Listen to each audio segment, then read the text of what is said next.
Hello, everyone. Welcome back.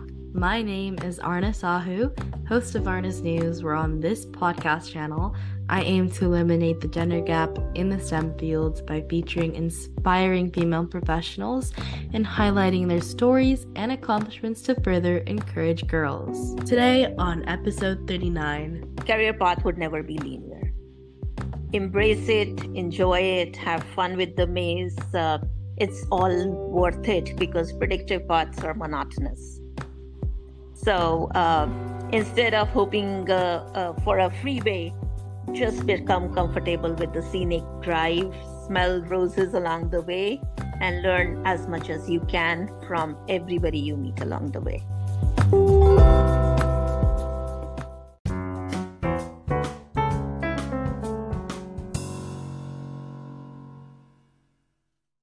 Today, on episode 39, I'm pleased to announce our guest, Payal Gupta.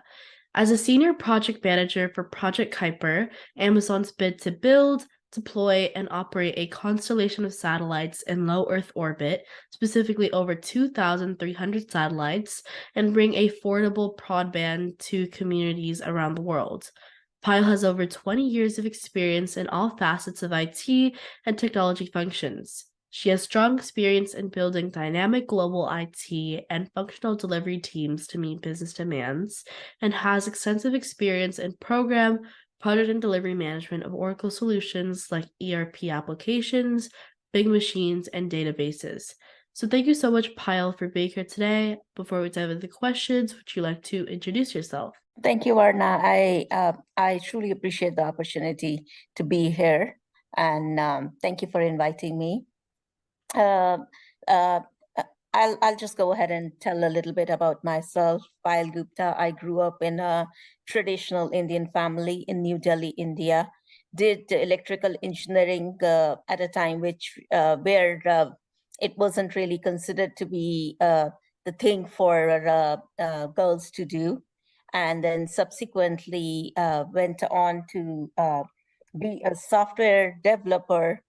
Worked in web-based technologies, and then learned to work with different teams, cross-functional individuals, and subsequently worked my way to being a project manager, program manager, led large-scale implementations, worked with individuals from different ethnicities, different countries, and here I am, very excited to be at Amazon, working on cutting edge experience such as satellite manufacturing, and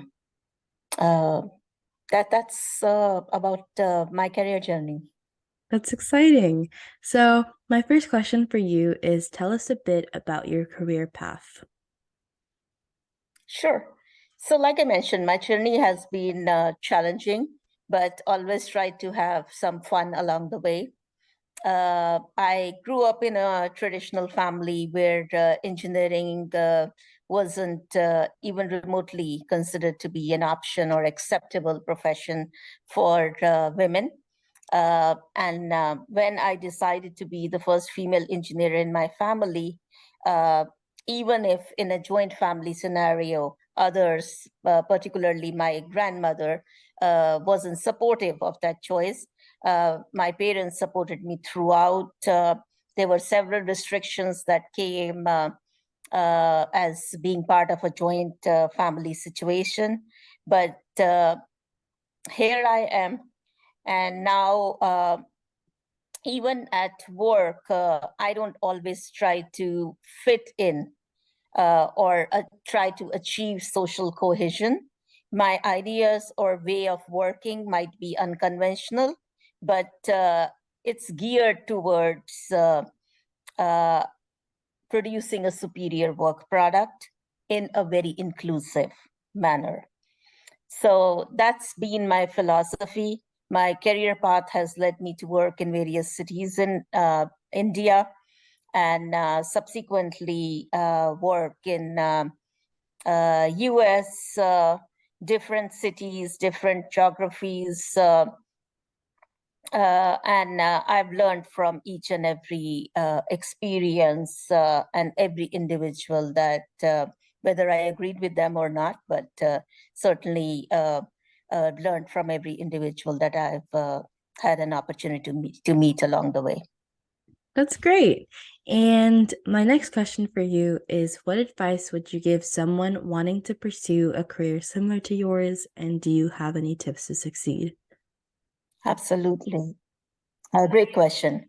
So my advice would be passionate about the career that you want to have and build it around your interests. My career is built on my curiosity to find more and more about each area that I am working in or assigned to by my leadership, and my passion for collaborating with others to achieve a shared vision or a superior work product. My curiosity is what led me to become an engineer. And my love or passion for bringing people together has helped me build successful teams that can always deliver on the goals, if not exceed or beat them, but that are also very empathetic towards solving user needs. And few tips I would offer are always be very strong technically so that you know your stuff, you can call somebody else's bluff, and you're not scared to go toe to toe with somebody who's claiming to be an expert. They may well be an expert, but you need to be one as well. Additionally, I would say always be inclusive because it's very important to have mentors and form relationships along the way to ensure your success. I see. I think passion is like the biggest thing to know and to have in your job because it's basically what you're doing like more than 8 hours a day. And if you don't have passion for what you're truly doing, then you'll be miserable all the time and you don't want to live a sad life. You should center your life around something you actually enjoy, and that's where jobs basically come in. Well And said. yeah. And also I think technical skills are really important to have as well because if you know what you're doing, then you can always call out anybody else who might not be doing the same well job as you, and you can always help others and support everyone. Exactly. And my next question for you is, what is a common myth about your profession that you want to debunk? There are quite a lot, but you asked me to put only one. So one of the common myths is that if you're an engineer, you are it's a solitary profession in which you, as a software engineer, particularly, you'll be sitting in a dark, windowless room writing code all day. Your social skills would be primitive. Uh, I actually, totally disagree because engineering is a highly collaborative profession that requires constant communication. So I pay a lot of attention to having superior communication skills, be it written or verbal. I put a lot of emphasis into inclusive teamwork, working with the not just other engineers, but working well with other cross-functional team members so that you get everybody's inputs and come up to users' expectations in terms of what product you're delivering. Engineers also work very closely with different project managers, different stakeholders to gather requirements. And then, basically we address real world user needs. So we certainly are not what we are typically depicted to be. Yeah, I actually have a kind of funny story to share that's Absolutely. related. But when I was a little kid, I used to tag along my dad's journeys, like at school and at office, and I would always see how boring his meetings were as an onlooker.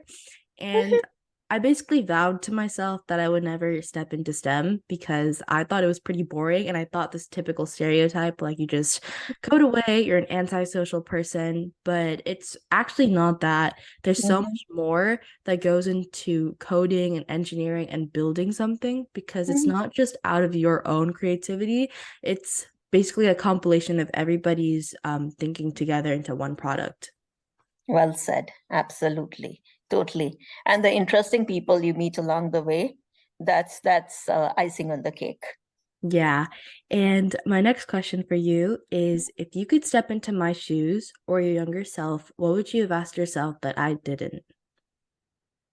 So you asked me some really fantastic questions, and they made me reflect on how I got to where I am today. So one question I believe everybody should ask themselves on a daily basis is, am I happy with what I'm doing? Because to the point that you made earlier, you don't want to live a sad life, right? And then once you ask yourself, am I happy with what I'm doing? You also want to follow it up with, how can I be intentional about it every day? How can I continue to do what I am doing, address my personal happiness, my personal growth, my personal success? So once you ask yourself this question regularly, you're always doing work that brings you joy and a sense of accomplishment. Additionally, I would say be focused on your goals. Forgive yourself if you don't come up to your mark, but always be intentional about your career choices and your actions. So I would encourage everyone to practice this daily and strive for happiness and intentionality in their work. Yeah, I'm a pretty stubborn person, so whenever things don't go my way, I get all mad about it. And if I make a mistake, then I beat myself to it because I have such high standards. But Mhm. just knowing that it's okay if you like mess up because learning is a lesson and Mhm. you should always take it. Mistakes are not failure, but just keeping that in mind and making sure that it's okay even if you do fail in one particular scenario is okay and you should realize that. Absolutely. I spent quite a bit of my career in GE, so I would follow it up with the quote that I saw in on GE office walls, multiple places. Uh, it was a quote from Thomas Edison, the founder of GE.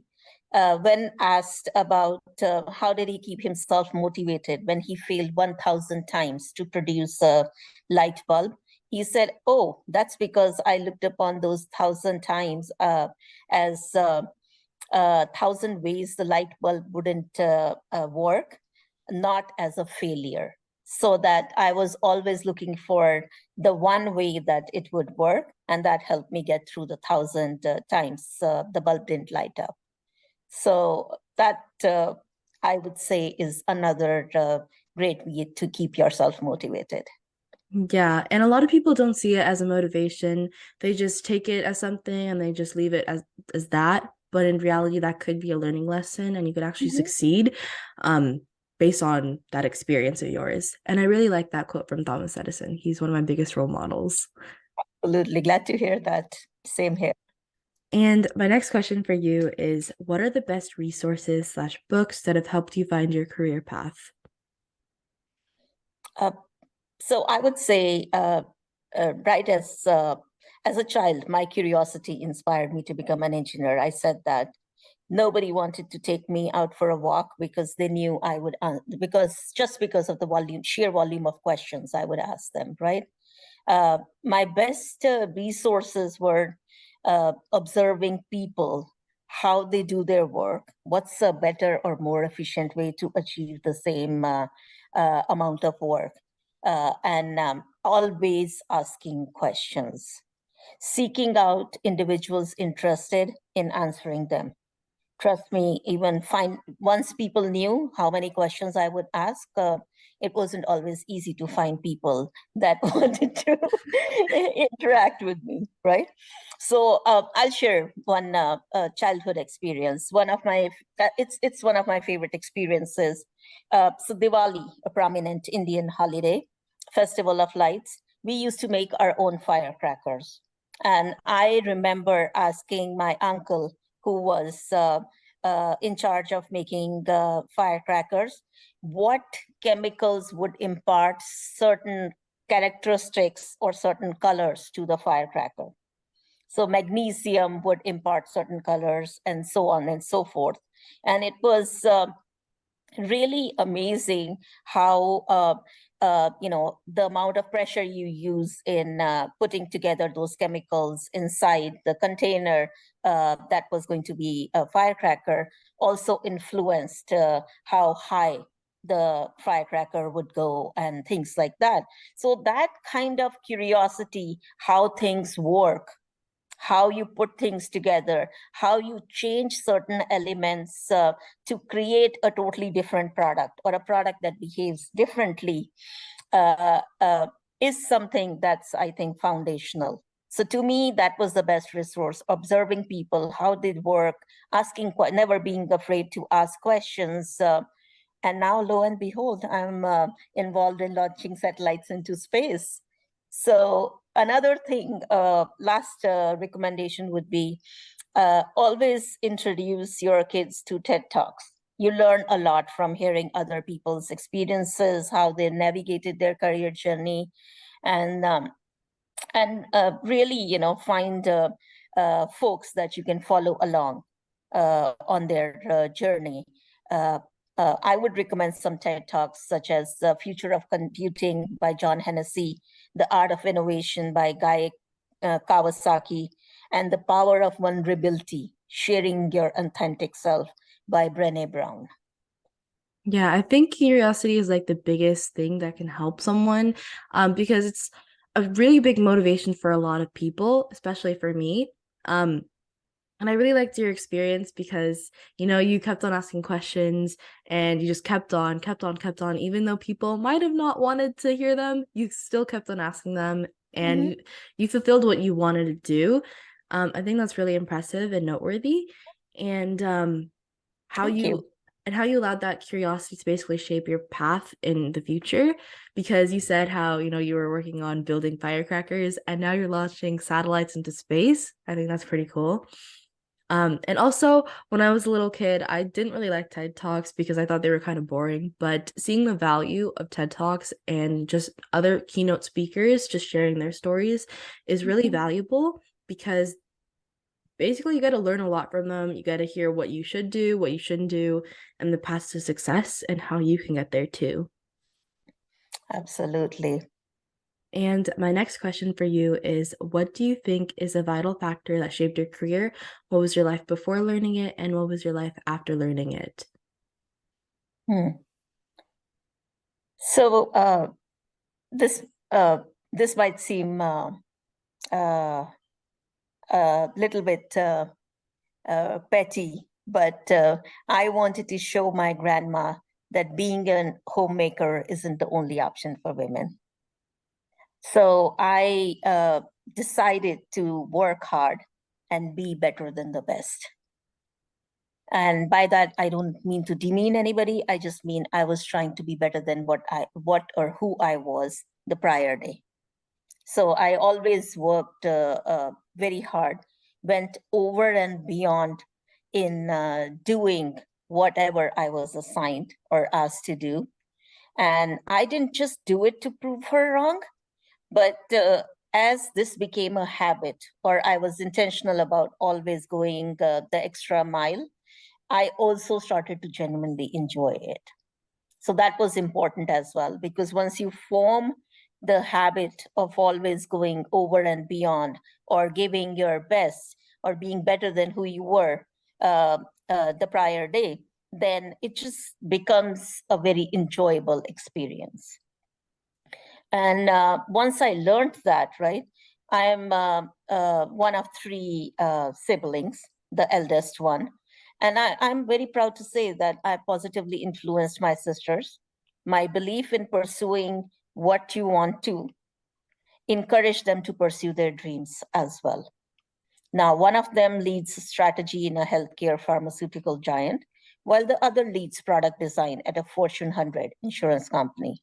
So it's humbling to see how far we've come. So I would totally encourage everybody to always strive to be better than who they were the prior day. Yeah, I see how something fueled your passion of wanting to be better than who you were before and your curiosity, which helped you become the person you are today. And also, it's like this one quote in Atomic Habits. It's a book created by James Clear, I believe. And this book basically said that if you improve yourself 1% every single day, then by the end of the year, you'll be 37.5% or around there, better than who you were at the beginning of the year. So even if you just build upon yourself little by little, it'll slowly add up and you'll just become a better person. And my next question for you is, what's one thing you wish you had known when you began your career path? So I'm also an ardent planner. I like to plan and I have plans for plans. So, but one thing I've learned along the way is that career path would never be linear. Embrace it, enjoy it, have fun with the maze. It's all worth it because predictive paths are monotonous. So instead of hoping for a freeway, just become comfortable with the scenic drive, smell roses along the way, and learn as much as you can from everybody you meet along the way. I see. It's okay to know that things won't be linear, especially in your job, because that's very, very unpredictable. But being okay with it, because I'm a huge planner as well. I have plans for the plans I make, and if those things go wrong, then I plan for other things. I'm a big overthinker as well. So just knowing that it's okay, and life is actually much more fun when things are unpredictable, because if it was just linear, then that would be pretty boring, as you said. Yeah. And my next question for you is, how do you continue to learn in order to stay on top of things within your role?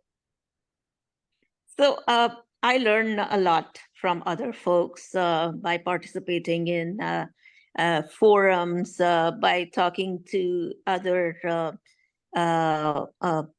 fellow engineers, as well as folks from other functional areas, and always keep an open mind about different perspectives. I also, whenever I'm learning a new technology, like to go to YouTube and look for basics, because once you start from the basics of any technology or any technical subject, you will have a solid foundation to continue to learn and continue to build upon that. So those are kind of two of my big things. I learn a lot also from just reading good articles on any particular topic, and even if it's an opinion piece, still, what are the varied opinions around a particular topics? That's very helpful in formulating my own thinking around that subject. Yeah, do you have any books that you particularly like? I learn more from articles or, like I said, YouTube videos that I see on particular technical subjects, but no books per se. All right. And my last question for you is, do you have any quotes or mottos that you love to follow and would like to share? I do. I think curiosity and imagination have been my guiding principles, and something that's just inherent in me. So my favorite quote of all time is, imagination is more important than knowledge. Knowledge is limited. Imagination encircles the world. Yeah. And that's a really good quote. I will definitely look into that because that kind of changed my perspective a little bit. So thank you so much. Absolutely, my pleasure. Thank you for tuning in to Aarna's News, where we aim to inspire and empower women in STEM by featuring the stories of successful female professionals in the industry. Today, we have the pleasure of hearing from Payal Gupta, the Senior Project Manager for Project Kuiper, who shared 3 valuable pieces of advice. 1. It's important to be passionate about your chosen career and build it around your interests. 2. Engineering is not a solitary profession, and engineers work with many other people to address real-world user needs. And 3. Embrace the fact that a career path will never be linear and learn as much as you can from the people along the way. Thus, that concludes episode 39. If you want to know more about how I relate to these amazing topics, then stay tuned for upcoming episodes. A free way to support this show is by leaving it a 5-star rating and a review of the player you're listening to. Let me know what you enjoy about this podcast, as it's a chance to tell me what you love about the show and helps others discover it too. Once again, thank you for finding me, and I hope we stay in touch with each other. Dino, you're listening to Aarna Sahu, the host of Artist News. Toodles!